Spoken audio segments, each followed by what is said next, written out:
everybody, and welcome to the last high school football game of the year here in Mississippi. Alongside former SEC great Harry Harrison, I'm Will Kollmeyer. We'll introduce you to the third member of our team, Katie Myers, in just a few minutes down on the field. And Harry, we've got some terrific coaches and players tonight that will drive our storyline.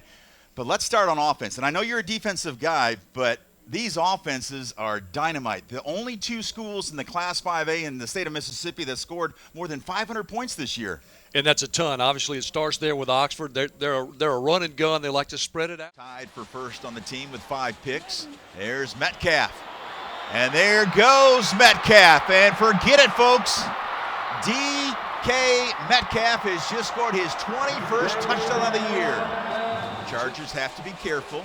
Abraham in the shotgun in the end zone. Here's the screen pass to Wadlington, and Wadlington has some space. He gets a great block.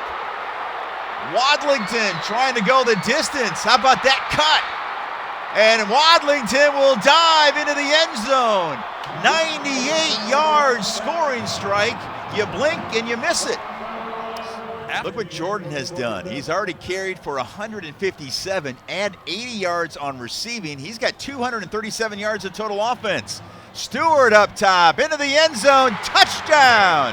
Wayne County, and that is Jordan right on cue. Todd Mangum, the head coach, talked about it this week. He wants his defense to make Abraham uncomfortable. And they've done that here in the third quarter, but he's got Wadlington wide open. He's got room down on the near sidelines. Does he have enough? Yes, he does. Touchdown, Oxford, and the Chargers are back up by 2 scores. Just like that, Wayne County. Metcalf is on the near side, looking to Metcalf, and has found Metcalf. A touchdown for the Chargers. There's the I formation, and Stewart, though, will throw to Jones. Are you kidding me?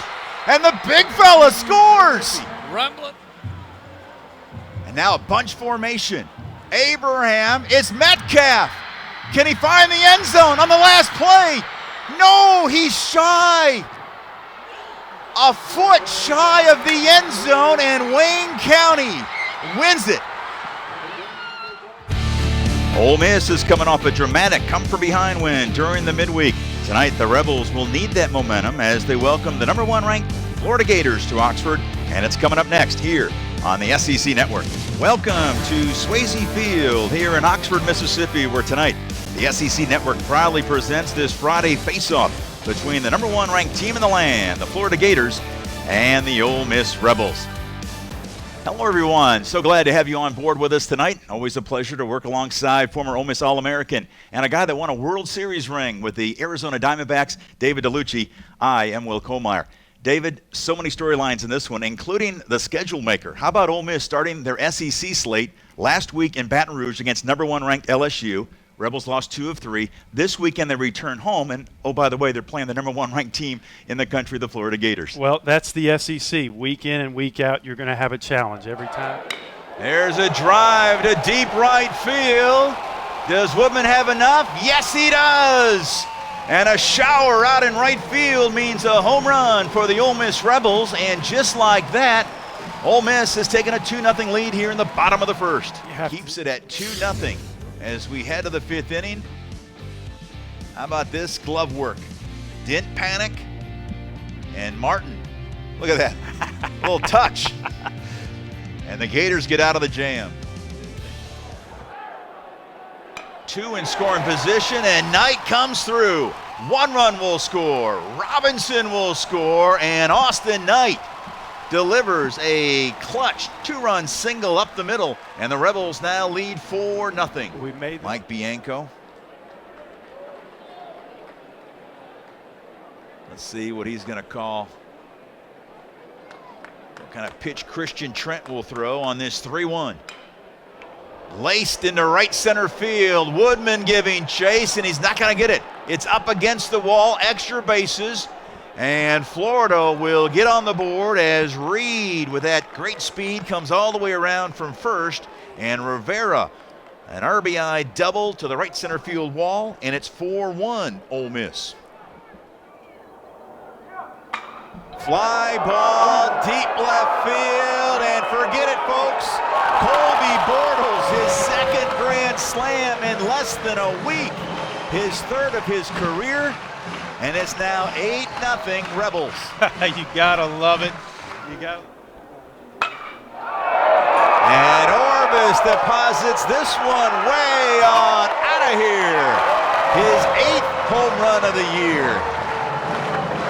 9-0 Ole Miss. It's time to tip off another season of Ole Miss basketball. It's Kids Day here at Tad Smith Coliseum as the Rebels entertain the Tigers from Grambling. Good morning and welcome to Oxford alongside former Ole Miss great and current WNBA star Arminty Harrington. I'm Will Kollmeyer. And Arminty, talk about a fun field trip. These kids get to come from all over the area to cheer on the Rebels, but how about from a player standpoint? How difficult is it to play at 11 o'clock tip? Well, it really changes your routine. I mean, instead of a 6 o'clock or a 7 o'clock. An electric atmosphere, no doubt about it. Good ball movement by the Rebels inside. That's Fallaroo, and Fallaroo, the preseason All-SEC selection with her first hoop of the day. Watson, stolen by Thompson. Thompson all the way down, lays it home. And Tori Thompson, who had 25 a week ago, now in the box score with her first bucket. Frizzell in the corner, no. Fallaroo cleans up. That's a great shot by. And away we go, LSU and Ole Miss. Shot clock down to 5. Frizzell picks up where she left off Monday night. Sisk back out to McCray, and McCray tickles the twine. 3. Clock winding down. Hayes with the floater as the shot clock expired. Quickly head to Joseph. Nice pass to Fallaroo, who lays it home. Great pass, great play. Now Sisk with 5 seconds left on the shot clock. Fallaroo, 16-footer straight away, and she buries that one. Hayes in the lane, gets the hoop and the one. Frizzell from the corner and ring it up. And that was in her face. 6 on the shot clock. At the elbow, Sessom finds the home. Now Frizzell wide open in the corner, and she can hit that with her eyes closed. But she's just locked in. Fallaroo on the baseline, and Ole Miss needed that.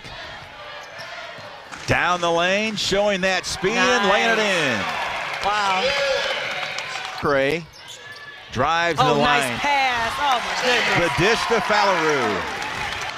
2 seconds left to Moncrief at the buzzer for the win. Wow. And Ole Miss wins it by the slimmest of margins, 58-57. Welcome to Oxford, Mississippi and the Ole Miss softball complex, where this afternoon the SEC Network proudly presents Game 2 of the weekend set between 12th-ranked Georgia and Ole Miss. A pleasant good afternoon. Always great to work alongside former Yale University standout Monica LeBron. I am Will Kollmeyer.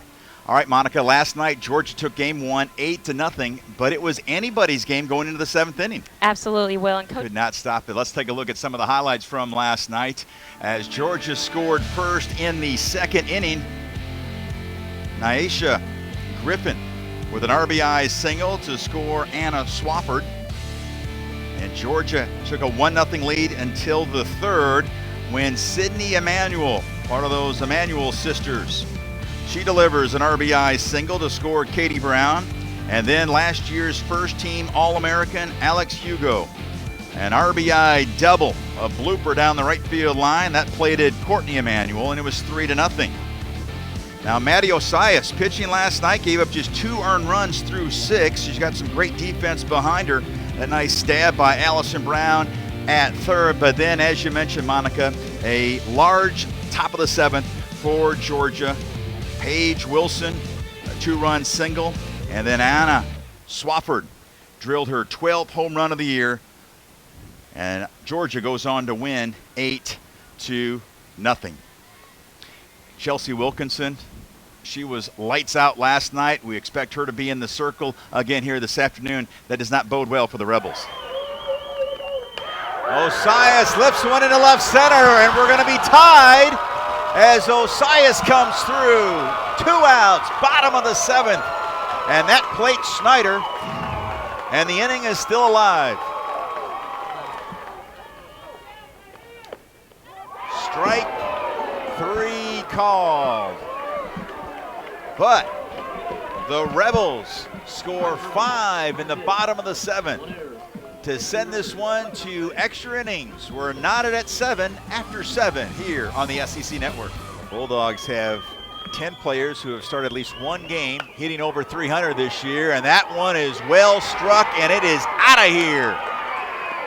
A 2-run homer by Griffin here in the top of the 9th, and the Bulldogs have taken the 9-7 lead.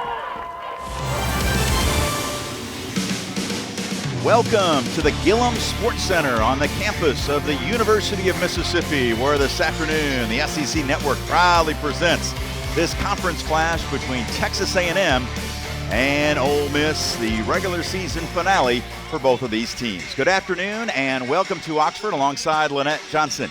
I'm Will Kollmeyer. We're thankful that you're with us here this afternoon on the SEC Network. And Lynette, so many storylines in this one, including Ole Miss, the Rebels trying to keep their postseason hopes alive. However, Texas A&M, they're trying to get a win today to enhance their resume to host next week in the NCAA tournament. Absolutely, right now.